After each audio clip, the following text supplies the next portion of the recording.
why do you think these things are being done? Why do you think these laws are they're trying to pass these laws, and why do you think our government is regressing?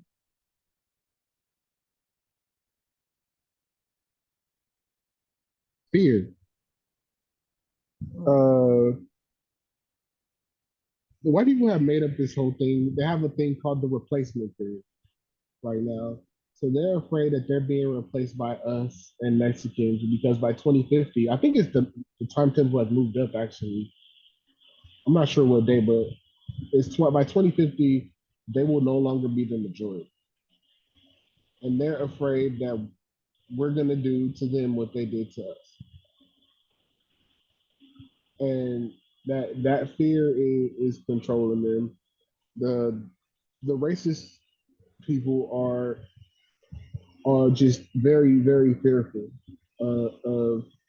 of us getting any semblance of power. It's also happening because we're letting it happen, and we're not speaking up. We're not standing against these things happening because we can really stop it. And part of it is getting the information out there because a lot of times they're doing these meetings in secret behind closed doors.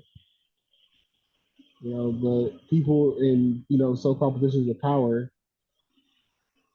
know, and these are a lot of black lawmakers, like we were talking about earlier. The people that are there, they're part of them now because they know that this meeting is happening, and instead of putting it on blast, we find out days or weeks later that they had a private meeting and enacted a law that's detrimental to us.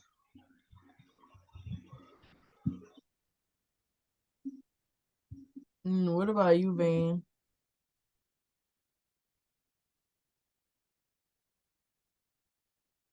Same as royal fear. Exactly, like exactly what he said is the fear. They really are trying to quote unquote put us back in our place and go back in time because they felt like that was the greatest America that ever existed because they were in control, they were in power, they could do whatever they wanted regardless of who suffered the consequences for it. They didn't care. Like even to this day, there are studies done that would help everybody and they would rather vote against it and not help themselves simply because it helps others.